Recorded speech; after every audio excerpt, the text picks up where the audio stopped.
UFC fighter Bobby Green fought professional fighter top prospect Antonio Bang Williams in a boxing match, and Antonio Williams got cooked. And a lot of people reacting to this situation. They're talking about different things like Antonio Williams got humbled, or this is gonna make Williams a better fighter, or Bobby Green proved all the haters wrong and silenced that whole room, which was AB and Dean the Great and all that stuff. But I really want to talk about how hypocritical, how cowardice, and how pathetic and scared Dean the Great truly is. Because this all started because of him. At the end of the day, Antonio Williams should have not gone in that ring that day. It was supposed to be Dean. And I want to break down kind of chronologically how this started, the middle, and the end. Because I'm being honest with you, every day I try my best to try to find some good quality traits about Dean the Great. But even after his whole streaming career popped off, he just proves time and time again why this dude doesn't deserve a platform and why people like myself still don't like him. It all started whenever Dean the Great and Bobby Green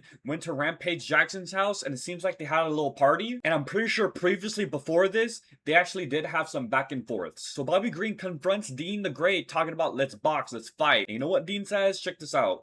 I look, we can box. We can box. Listen, Dean, you're not ready. We can box about it, nigga. I'm with it. I'm with whatever. You're not ready. Listen. I ain't ducking Nate Day. Listen, hey, you nice, okay? Yeah. Like your last fight. I was watching your shit. Yeah. That but pussy nigga, that wasn't even so much about that you wasn't right even no there. fade, nigga. You told me that wasn't even no fade. You're a better and you know boxer. that. And you're you know a that. better boxer. That nigga's a bitch. Fuck that nigga. But listen. Yeah, hey, I tell you one thing. It ain't gonna happen again. So in this situation, Dean the Great literally says to Bobby Green in front of his face, let's fight. I don't duck no fades. I don't duck no fades. And then Bobby Green talks about the fight that he had against Amado Vargas. And Dean the Great starts off with these excuses that, oh, whenever I fought Amado Vargas, that wasn't a real fight. And I'm thinking to myself, what does that even mean? A real fight? That wasn't a real fight. That wasn't a real fade. Bro, that dude beat you up as if you disrespected his mom or something. Oh, and by the way, he did that. So this is just kind of one of the key aspects that you'll see with Dean the Great is that he will say nice words. He will say words that seem like he has confidence. I don't duck no fades. I'll fight anybody. I'll blah, blah, blah. It sounds good. It sounds cool. It sounds like you're in a TikTok edit. But you can immediately tell that Dean the Great, he talks, but he doesn't walk. And I want to show more clips of Dean the Great just constantly proving himself as to why he's not actually a true boxing warrior. Because this dude rambles on about how I'm still undefeated. Like, yeah, no one beat me in a fight. And it's like, bro, we just saw you get manhandled by Amado Vargas. Like, what do you mean you're undefeated? And you could clearly see how, like, caught off guard Bobby Green is like, what do you mean you're still undefeated? What do you mean, like, what are you talking about? Because he just mentions it out of nowhere. Still! Mama can't Nigga, fight for you. And still! Nigga. What'd you say? And still. Still what? And still undefeated. Nigga, we ain't take no L. Oh, don't tell me you one of them niggas. No, nigga, that fight got revoked, nigga. The fight got revoked. Yeah, that shit ain't on my record. Well, why? Cause he took an IV a few hours before fight on a high rehydration clause. Yeah? Yeah. So he cooked, nigga. So basically, the reason why Dean the Great doesn't have a loss in his record was because Amado Vargas took IVs. And if you don't know what IVs is, it's basically like the little water pouches, you know, like the ones that they use for doctors. And boxers use that so they could rehydrate better after they cut weight. As far as I'm aware of, someone correct me. So this dude is not only flexing on the fact that boxing protected me, I'm undefeated, no one beat me in a fight because this dude took IV tests so he could rehydrate better after killing himself to make weight, and then he disrespects the GOAT, the King Bobby Green, talking about, I never got knocked out like this, though. I never got knocked out like this. And Dean the Great is mentioning this as if this helps his case that he's the better boxer, he's the better fighter, but it's like, bro, you have a patented record. You still lost, though. Nigga, Nigga, I ain't got no L's on my record, and I ain't never get slept. You got slept. I ain't never get slept. You got slept. A few times. Yeah, but I ain't never got slept. Nigga. I ain't never been out like this. Okay. Let's go there. Let's go there. I ain't never been out like this. Let's go there. Okay, yeah. You ain't never been in the trenches. Who ain't never been in the trenches, nigga? How many fights you got? 7, nigga. Get the 8. fuck out of here. How many fights you got? 54? Where? Mexico? Professional. Professional. That's cool. It don't matter how many phases you got, though. But we still in the same ring doing the same shit. We're not. So Dean the Great is not only flexing his patented record, oh, I never lost, Amado Vargas, he didn't give me a real fight for real, he's a bitch, blah, blah, blah. But then he wants to make fun of Dean the Great, who had 54 professional fights, and he's making fun of him for getting knocked out before. And notice the little slick things that Dean the Great is saying. Like, we're on the same level. What are you talking about? We're on the, like, what makes you different between you and I? Like, we're both fighters. And it's like, does Dean not understand that 8 YouTuber fights isn't the same as 54 professional MMA fights? Dean the Great tries so hard to make him over here on the same level as an Adrian Broner, as a Bobby Green, as a Rampage Jackson. And you'll notice it in some interviews whenever he's with like Armin Sarukian, or even later on, whenever Dean the Great watches Bobby Green and Antonio Bang Williams fight, you could just notice that, like, Dean the Great, he tries so hard to, like, act like he's a part of the club, like, yo, watch out for the feint, watch out for the feint, like, yeah. Or whenever Adrian Broner's showing off, like, a move or something, Dean's like, oh, yeah, that's, yeah, I know what you're saying. And it's like, bro, you do not know what he's saying. You don't understand nothing. You don't understand fighting. Go back to the kiddie table. You're not a part of the big boy table. Here's just another example of Dean talking, and he says nice, pleasurable words, if that makes sense. Like, he'll say something that will kind of convince you that, dang, Dean the Great, he's tough. Like, whoa, like, he talks the talk and walk the walk. He comes out here saying, like, yeah, Bobby, I get it. You had 54 fights professionally, but none of them are me. None of them are me. Like I said, this goes back to what I was saying about this dude thinks he's like in a Roy Jones Can't Be Stopped music video or something, or Eminem Till I Collapse like music video edit. This dude says things that are just, they sound good, they sound nice, but you just know he's just spewing BS. And unironically enough, later on when Bobby does come into the gym to spar Bang Williams, Dean the Great, and all the people in that gym, in that warehouse, they kind of low-key make fun of Bobby Green for being so confident that I could fight one of your top prospects. But it's hypocritical because this dude, Dean the Great, is talking about how none of them are me, Bobby Green. You never met another person like me. I don't duck no fades. So while Bobby Green actually has the confidence and can talk the talk and walk the walk, Dean can say the same thing and still sound corny at the end of the day. I need you to understand this, sir. Yeah. I've seen thousands. That's cool. Of men. But them thousands of men Slayed. ain't me though. Thousands of Them thousands of niggas ain't me. Slayed. Them thousands. Boom, insert like till I collapse edit, like till I collapse and like, Dean, come on, bro. I don't even think you have enough highlights to where we can make like a cool little video about you. Bobby Green and Dean the Great go on their little ramble about their fight, and Dean starts talking about how I'll take you to school. Like, Bobby's like, oh, you're not ready. And Bobby literally pulls out a bunch of cash talking about put your money where your mouth is. And this is just another example of whenever a professional fighter does something like that, like pulls out money or says, I could beat you anywhere, I could do whatever I want with you. Kind of how whenever John Jones said to Daniel Cormier, like, we could do jiu-jitsu, we could do wrestling, we could go swimming, we could go run, whatever, I could beat you at anything. Like, whenever these professional fighters talk, they sound cool, they sound tough, because they're professional fighters at the end of the day. They've proved ourselves in front of our face that they're really like that. But whenever Dean does it, if Dean were to do that, talking about, like, I duck no fades, and I could beat you anywhere, I could beat you 10 times out of 10 times, put your money where your mouth is at. Like, when Dean does that little, like, pleasurable, like, it sounds cool in my head type of words, doesn't sound tough because he hasn't proved himself at all. Yeah. I'm gonna school this nigga. I'm gonna school him. I'm gonna take brother to school. And let's teach bruh. Let's make it fun. Let's make. And I bet y'all, I bet my house, everything I got, nigga, put your Grammy trust fund, everything you got on the house, nigga. Line it up. Put your money where your mouth is. Boom, put your money where your mouth's at. Yup. Okay. Put your money where your mouth is. Okay, he pulled out cash like Floyd. He pulled out cash like Floyd. Like, this dude thinks he's like in the playground. Like, oh, you did the move like what Floyd did. Oh my god. Like, come on, bro. Performative boxers. This is what I'm saying. All these influencers starting to box now and do MMA. Like, you start to notice it, right? Like, you start to notice, like, a lot more YouTubers and streamers, they're starting to box now. And they only do it just because they want to be seen as tough. They only do it because they're really insecure about their masculinity. And also, they really want to do it just for the attention and money. That's what these YouTubers and streamers don't understand, is that they do it for attention. They do it for, oh, Jake Paul did it, I want to do it too. But the real boxers, they did it because they had to. They did it because if they don't do this, they're probably going to be in jail. They're probably going to be in prison. They wanted to get out of the mud. These boxing streamers, YouTubers, they don't understand that. Rampage Jackson pulls up because he hears the commotion, you know, probably chat's telling Rampage, go stop Dean the Great and Bobby Green. And Bobby Green, per usual, as we'll see later on, he stands on business. He literally says to Rampage, like, I got the gloves in my trunk. Bro's acting like he's got a flippin' Pokeball asking Dean the Great to challenge him in a Pokemon battle. Fuck all I that. told him we can find out right now. Like, Hey, we can do that. I got my guns in the truck. On my mama, I'm with We it. can go find out. On my like, mama, I'm with it. right On my now. mama. Nigga ain't never ducked no fade. Nigga, I'm with whatever. But notice what Dean the Great says here. I don't duck no fades. Hey, chat, which one of y'all don't know? I don't duck no fade. Nigga, I don't give a fuck if you John Jones. I will fade whoever, whenever. And he says that at the end of this little stream that I don't duck no fades, I don't duck no fades. I'll fight John Jones, I'll fight whoever. That's how I was raised. And listen, it's fine to have confidence. It's fine to think that you could beat anybody in the world.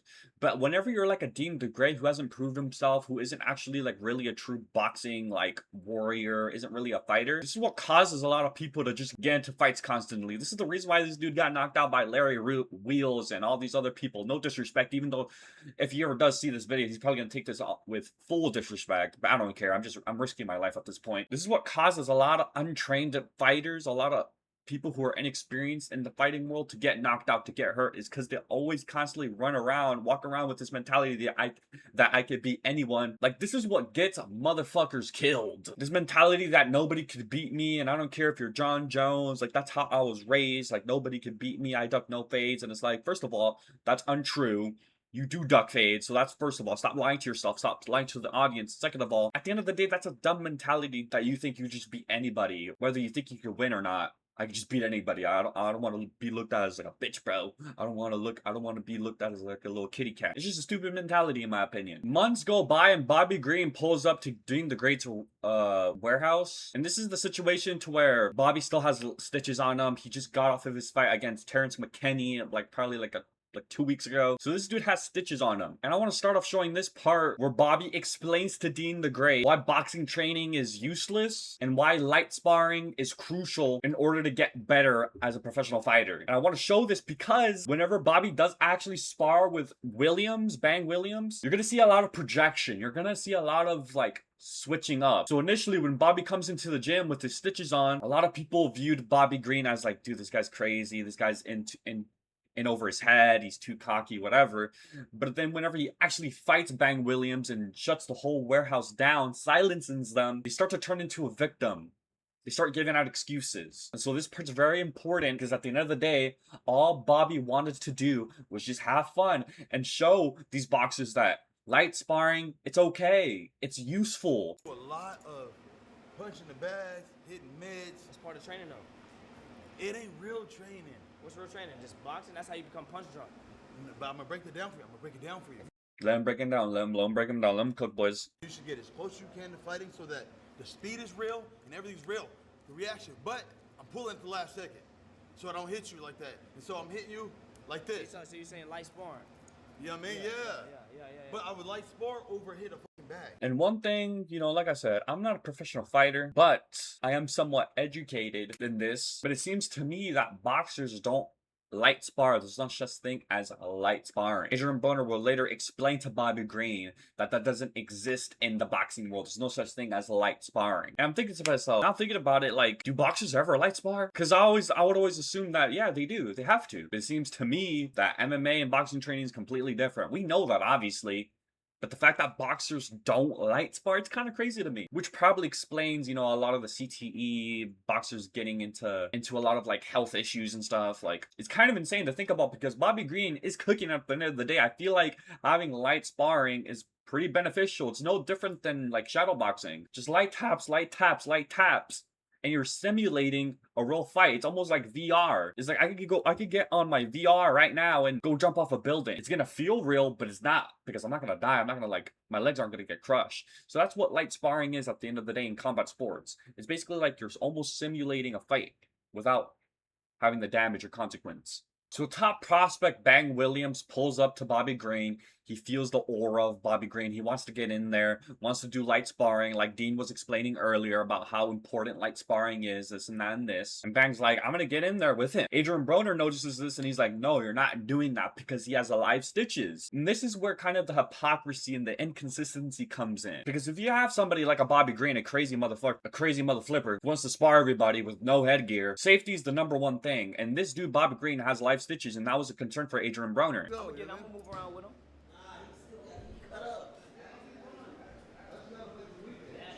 We cut up, bro. Hell no. Yeah. Shut up, bro. No. No. Bomb. Split. No. And honestly, at this point, a lot of people were kind of giving Adrian Broner a lot of like unnecessary hate, like, oh, you're avoiding the smoke, you're scared of Bobby Green, blah, blah, blah. And it's like, honestly, when I saw this situation initially, right, because I saw this before the sparring was ever released. And I thought to myself, you know, Adrian Broner's being smart. Bobby has cuts on him. He doesn't want to get split open. He doesn't want this to be a health concern. And I understood that, honestly. Like, I had no problem with that. He's being smart. And like Adrian Broner says after this, he says there's a difference between being smart and being tough, or dumb and smart and tough, dumb and tough. Adrian Broner makes a good point. Like, at the end of the day, there's no question that boxers and fighters, they're tough, but sometimes they could be dumb to the point where they could get knocked out or knocked down 3 times in a fight and they still want to keep going. At the end of the day, fighters don't have that off switch to where they want to give up, they want to quit, they want to keep going. If they really wanted to, fighters and boxers, they would go until their flipping limbs are broken, their fists are cracked open. That's why they have their trainers to come in to throw the towel, to stop the fight. Because a boxer, a fighter, they don't have no limits. And AB makes good point. I'm being honest with you. So this just got into my mind to where it's like, okay, if Bobby Green truly had no stitches on him and he was 100% ready, would he actually let them spar? This is where the questioning starts coming in. Are they really, really scared? Or are they actually looking out for Bobby Green? And the answer is, yeah, they were actually looking out for Bobby Green. But at the same time, secretly behind their head, behind their mind, they're thinking, bro, if Bobby Green fights this dude, Antonio Bang Williams, bro, Williams is gonna do him dirty. And you can kind of see that discrepancy of like, yeah, Bobby, we want you to be 100% at your best, but also this dude is gonna light you up. Hey, bro, I ain't gonna lie to you, bro. It's a different thing of being tough and stupid, gang. And I ain't calling you stupid. I'm just saying, it's a difference between being like tough and then being stupid, bro. Come on, bro. You got live stitches in your face. Why is you trying to spar? And then you ain't trying to. It ain't like you sparring like just anybody. This is an elite. He ain't just anybody, gang. Good point. Going to sleep, gang. You laughing, I'm dead serious, and I'm not gonna feel bad about it, bro. And this is where Adrian Broner kind of goes from being smart and logical to, okay, kind of being emotional. And this is where, this goes back to my point about, yeah, Bobby Green, Adrian Broner was looking out for Bobby Green. Like, he has life stitches on him, he doesn't want him to get hurt. We know that Bobby Green's tough, but there's a difference between being tough and stupid. And Bobby was being stupid in this moment. He's a little crazy, as he'll let us know later on. This dude's crazy. But also at the same time, Adrian Broner starts getting into his feelings, saying like, bro, you're gonna get stopped by this dude. I'm not gonna feel bad. So yeah, they were looking out for Bobby Green, Adrian Broner and all them. They were looking out for Bobby Green, but at the same time, they secretly wanted to see Bobby Green get put down or humbled. But at the end of the day, this isn't about Bobby Green trying to come into this gym, trying to think he's the tough guy and, oh, I'm the king of this. This your king? Like Black Panther. Like, this your king? This is your king? Like, no, Bobby Green's not trying to do that. He was just trying to prove to you guys that light sparring is effective, efficient, and it works. Like he explained to DeenTheGreat earlier. But these guys take it the wrong way, and you'll see later on what I'm talking about when they actually do spar and they kind of like start making excuses. If that get in the ring with me, there ain't no training, nothing. Shut your up. Yeah, you know that. Yeah. You know. And Adrian Broner starts preaching about how there's no such thing as hard sparring. There's no such thing as like light sparring. It's only hard sparring. If we're sparring hard, there's no such thing as light sparring. And at this point, it low-key turns into a therapy session for Adrian Broner and Bang Williams, because they talk about how, bro, if me and him start fighting or sparring, it's real. Like, there's been times where I would spar him and we would be in the same house and he wouldn't talk to me for 4 days and we still would have to spar on Friday, like at the end of the day. Like, you know, like this turned into a therapy session for both of these fighters. And I saw a lot of things from this situation. One is Bang Williams.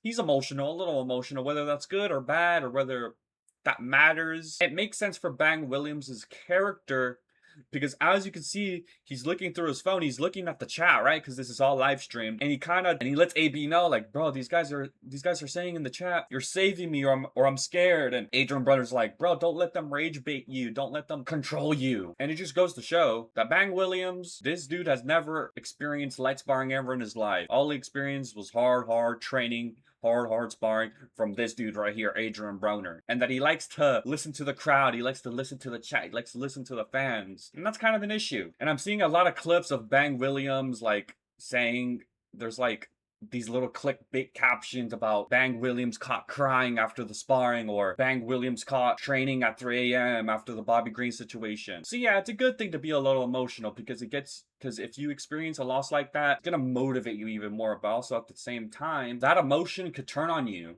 Because this dude loves looking at the chat. He loves looking at what the critics think and what the fans think. And I'm not a chump. So you're not gonna move around with him and ever? Oh, if he get mad, he know. It's kill or be Trying to move killed. around with each other. It's gonna be. Ever. It ain't never none of that. It's been times we ain't talked in 4 days. Same house. Living in the same house, that ain't saying shit to me. And I don't give a up. And we gotta spar again on Wednesday.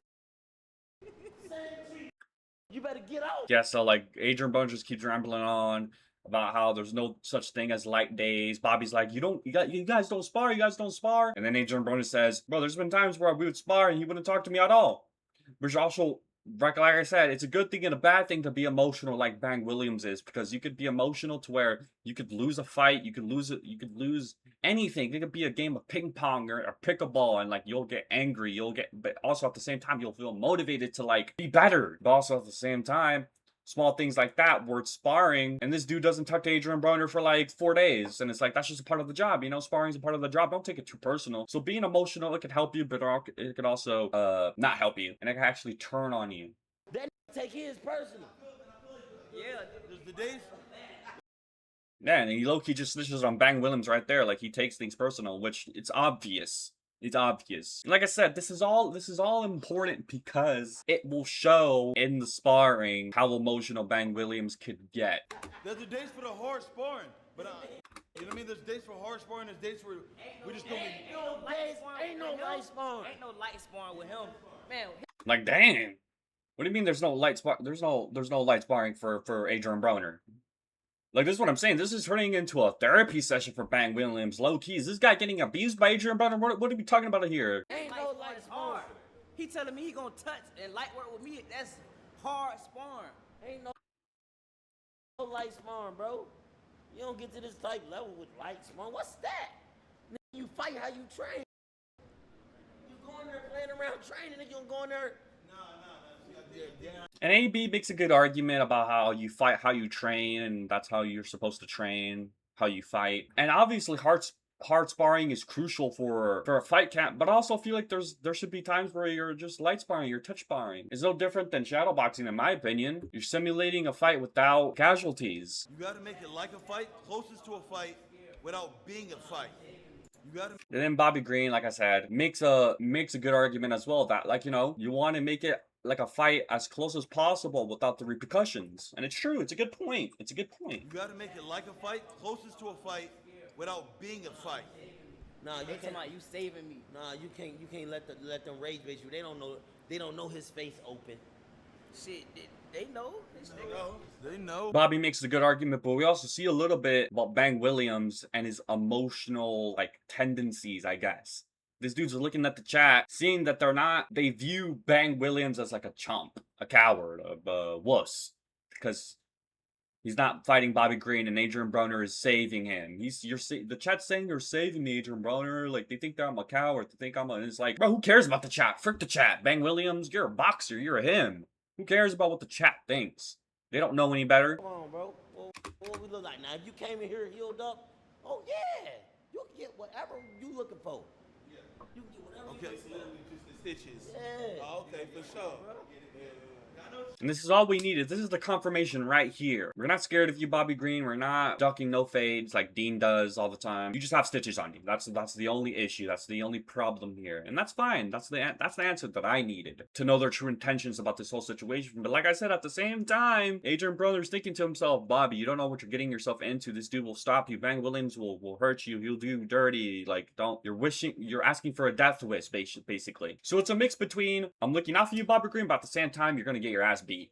And obviously getting into the sparring, I collected a bunch of highlights, and from the looks of it, it seems like it was pretty much Bobby Green's fight. Yeah, there's moments where, you know, Bang Williams catches him clean, but this whole time, Bobby Green was rarely shelling up. He had his hands down the whole time. He had no headgear. He was talking while he was beating up Bang Williams. And he says, like, later on in the fight, he just got back from smoking 5 blunts. And as Bobby Green is beating up Bang Williams, you can see in the background Adrian Broner and like his coach and his brothers just like,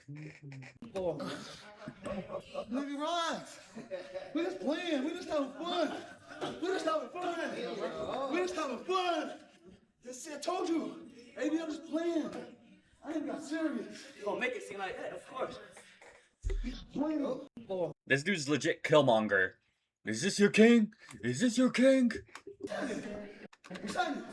What's happening? Come on, what's happening? Look at that. He gets him with a nice, he gets him in the chin a little bit. What's happening?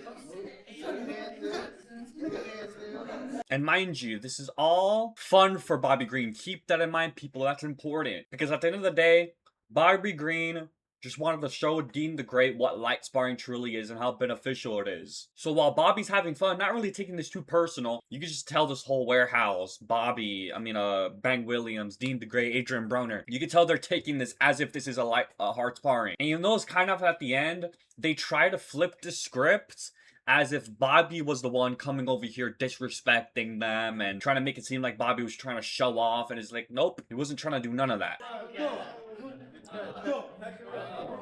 Oh yeah, he's Be more active. I don't know if you caught that at the end. Dean's like I said, Dean is trying to act like he's like the know-it-all, like he's trying to be in the same conversation as like a Floyd Mayweather and like an Adrian Broner and all that stuff. Like, keep being more active, bro. It's like moving into a house and you got like those big muscular strong guys carrying your furniture and you're just like joining in on them, and you know dang well you're not doing anything. You're just kind of like touching the couch, trying to act like you're doing all like the hard work. Dean, come on, bro. You don't know what you're saying. You're being performative. Be more active. Be more active. Like, Upstairs. Downstairs, upstairs. look at Adrian Broner. Bro, Broner, throughout this whole sparring, he's doing all of this, a bunch of this. He's like not even in the ring. He's staying far away from the ring. He's looking at his phone. He's, you know, like, that's the move whenever like you get proven wrong, and so you're gonna try to act like you don't care at all. You never cared in the first place, but like, you know, Adrian Broner, he's sweating. He's sweating. Look at him. This is the move of like, dang, I lost, but I'm gonna try to act like I never cared type of move. We all know this move. We all did this back in 10th grade, back when like we try to find out who was like the fastest person in our grade, and then we lose, and then it's like you try to act like you never cared, like, it's like whatever, you got me, you know, like you're trying to like distract yourself by using your phone or something, like, you got me, it's whatever. I never wanted to beat you in a race anyways, like. Oh, landed that right hand. Boom.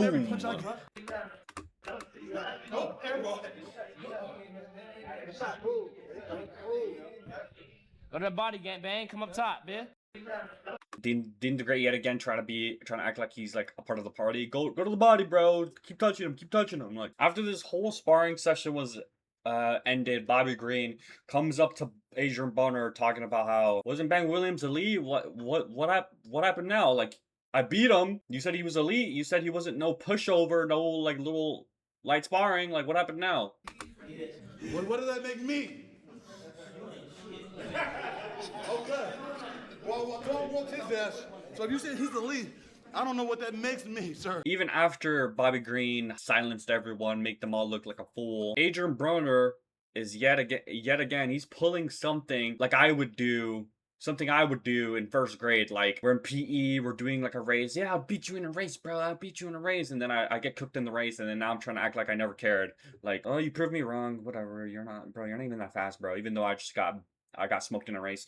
Oh, yeah, you're not that good, bro. Like, I'm trying to act like I don't care. Like, bro, I don't even care about the race. Like, bro, like, stop talking to me. Like, that's what Adrian Broner was doing. And this whole time, throughout the whole sparring, Adrian Broner was just kind of like in the back. He was like outside the ring. He was just kind of looking from afar, always scratching his head, like, just not saying anything. This dude, Adrian Broner, was speechless. Because you and Dean, y'all said y'all was gonna box me up. And you said you're gonna be shit on my leg. Okay. I'm telling you, not in your conditioning right now, no. It don't matter what condition I'm in, bro. Yes. The OBB, yes. The skills that you got, gas on me. I'm making your heart come out your chest. Bro. Smoking and chilling. I told you this was fun. I'm playing. I'll stop you, bro. I'm too big. Adrian Broner literally says with a straight face that he would stop Bobby Green in his conditioning right now. And Bobby Green gives him the grace, like, bro, okay, prime AB, yeah, you would, but like right now, no, you wouldn't. And then AB's like, I'll stop you, bro. I'll stop you. He tries to pull this card constantly. You see it a lot of the times when he's hanging out with like Dean or like someone like an Armin Sarukian, an MMA fighter. He always pulls this card. He always pulls this card of like, bro, you're not messing with me. You're not like, I'll do you dirty, blah, blah, blah. And it sounds cool, right? Like, for example, when he was hanging out with Armin Sarukian, an MMA fighter, Armin Sarukian was trying to get pointers from AB with the striking and stuff. And then Armin was like, bro, how are you gonna reach me? I'm like far away from you, bro. Like, jab me. And then Adrian Broner he did like a pull counter, like he did woo boom, or like he threw like a leaping left hook, like bah bah, like, and we were all impressed, like cool. And then Adrian Broner's like, you see, bang bang, you see, like I'll beat like you, I could beat you, bro, I'll mess with you, bro. And it's like, when we look at that stuff, we think, dang, like Adrian Broner, he still has it. If we're being realistic, and Adrian Broner's conditioning, he's not being Bobby Green. He just had a fight like a month ago, and you could just tell the energy has changed, the confidence changed. Adrian Broner's demeanor has changed. He doesn't actually believe that right now he could beat Bobby Green. There's just no way, in my opinion. And for all you like Adrian Broner fangirls or whatever, like saying like you don't know anything about boxing, you don't know, like, bro, every fighter has bad days whenever they don't spar or have a training camp for a year. We've heard the stories from Floyd Mayweather. There was a time where he literally admits it in live television in the Steve Harvey show. He talked about how, like, after I got out of prison and I didn't fight for a year, I went to the boxing gym and I got some good work with the young guys, and I'll admit, like, they got the best of me. And that's how it is, and that's okay. You could be a Floyd Mayweather. You could be a Terrence Crawford. You could be a Shakur Stevenson. You could have bad days. You could hear these stories a lot of times from these great, high prestige fighters, well-respected boxers that, like, after they haven't trained for a while and they go back to a boxing gym and try to spar with the young guns, they get outworked. This isn't just me having an opinion. This is fact. You could go look at it right now. There's stories from the boxers themselves talking about how after being on vacation and not fighting for a year, they go ahead and try to spar these young guys and they get worked. And that's normal. You really think Adrian Broner is just gonna all of a sudden beat up Bobby Green with no training camp within what, 2 years? His last fight was like in like 2023, and that was the last time we ever saw this dude with a flipping six-pack in a training camp. How do you, gang? Like when you in there with me, gang, you ain't gonna like. Bro, Your heart gonna come out your chest, okay? Your heart gonna come out your chest. You ain't fall like this. This is Mike Donna. Get the fuck out of here. I'll fight like the Mexicans. Yikes. Okay? I got that hard work ethic. You know what I'm saying? This is something different. I try to tell you, there's only one me. And he was like, hey, don't make real like that. They only make the like me every 10 years. They ain't you at first, bro. Like I said, Broner's trying to pull that card. It's a mouth pleasure. It's like if Dean says it, like, you fought 54 times, Bobby Green, but you never fought anybody like me, and it's like, bro, DeenTheGreat, get out of here, bro, get out of here. But when like Adrian Broner does it, it's like, okay, that's tough, that's cool. He sounds cool, like, we understand, because you were really like that back in the day. But when he's saying this to Bobby Green, talking about, I will beat you, I'll stop you right now, like, you can't beat any version of me, it's like, Broner, come on, please, bro. This isn't an opinion, this is fact. No matter how great of a boxer you are, you're not invincible when you stop training for a year. Since Ali ain't been around, ain't been like me. Talking to you, bro, because I wanna continue liking you and being cool with you, bro. And that's how I feel about Adrian Broner, honestly. Like, how can you sit here and say you can't beat any version of me, like Adrian Broner? Like, I like Adrian Broner, but him saying that just kind of like made me like think to myself, okay, you're a little too over your head, Adrian Broner. I get it, you're a 4-time champion, 4-division champion, you were great in your time, but Bobby Green cooks you right now with your current conditioning. Yes, he cooks you. I'm sorry. After all this, DeenTheGreat tries to be like the logical one in the room, talking about boxing etiquette. Bobby Green has no boxing etiquette. You came over here trying to like prove everyone that you're the big shot, blah blah blah, and it's like, DeenTheGreat, isn't your whole career revolved around calling out every boxer in the whole entire world. You say you would knock out Ryan Garcia, you would do Shakur dirty, and you would beat up Gervonta Davis. Like, why is Dean the Great, out of all the people in this world, talking about gym etiquette? You need to have more gym etiquette. Yeah, I need to have more respect in the gym. Like, I don't know about you guys, but I didn't know Dean the Great through Adrian Broner. I didn't know Dean the Great through streaming. I knew him from always being on Twitter, the YouTube boxing guy, being on Twitter, yapping up a storm, talking about how he would beat up all these boxers in a professional fight.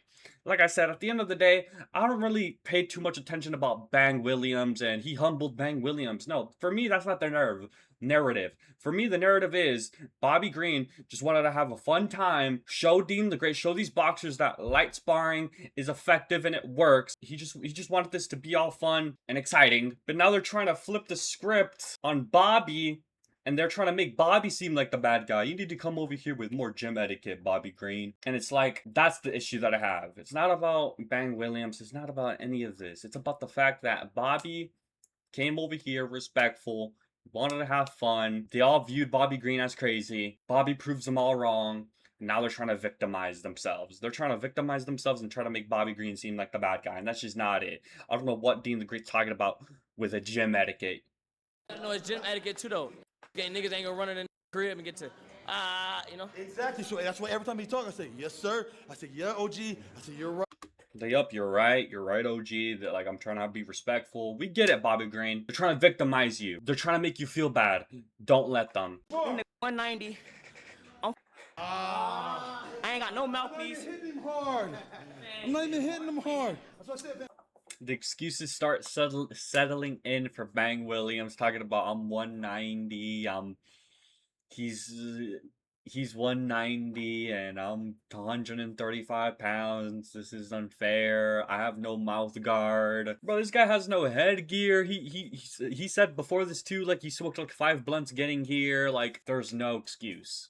Overall, this whole situation, like, it really just kind of shows, like, despite Bobby Green proving everybody wrong, he just wanted to show Dean the Great, like, light sparring is effective. It works. You shouldn't be hard sparring all the time, you know? Like, yes, hard sparring, you need it, but also light sparring, there's nothing wrong with that. It's efficient. It's good. He just wanted to show Dean the Great that. He wanted to have fun.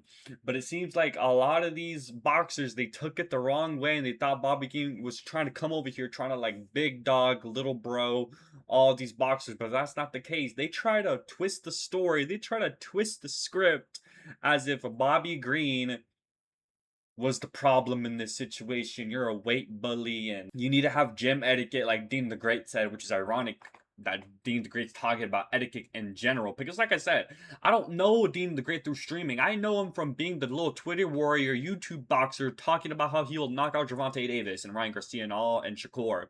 At the end of the day, Bang Williams should have not been on that ring that day. It should have been Dean the Great because like I showed you before, Bobby Green confronted Dean the Great, talking about, you think you could beat me in a fight? Let's fight, Dean the Great. And then Dean the Great's like, I don't duck no smoke. I don't care if you're John Jones. I don't care if you're Godzilla, bro. Like, I'll fight you. And it's like, why wasn't he in this ring? Why wasn't he fighting Bobby Green? Why couldn't it be Dean the Great being in this situation? It's because Dean the Great just likes to talk, bark, but he can't bite. He will never bite. And then Adrian Broner rambling about how you can't beat any version of me. You can't beat me right now. And it's like, bro, Adrian Broner, please, bro. Like, yes, you have the skills. You have the tools. But the conditioning's another story. And for all you Adrian Broner fans, like, trying to defend him, saying, like, no, bro, Adrian Broner, he beats Bobby Green. It's like, no, he doesn't, bro. No, he doesn't. Floyd Mayweather would say notoriously on live television that after a year off, no training camp, I try to keep at it with the young guns and I couldn't. It is what it is. It happens. We're not bulletproof. Because when you're not training and you try to go into the gym with other monsters who are training every day, you're not going to keep up. So overall, this situation, I feel bad for Bang Williams. He shouldn't have been in this situation, but obviously with his emotions, he's very egotistical, very, like, competitive. He got in there to try to, I guess, humble Bobby Green, even though there was no reason for Bobby to deserve that needed. There was no, I never once in this situation saw that Bobby Green was too cocky or he deserved a humbling. Bobby just wanted to come over here and have fun. That's all it was for me, and from what I saw from this situation, DeenTheGreat, he does dug fades after all. It should have been him. Should have been him in that ring, not Bang Williams. See you later.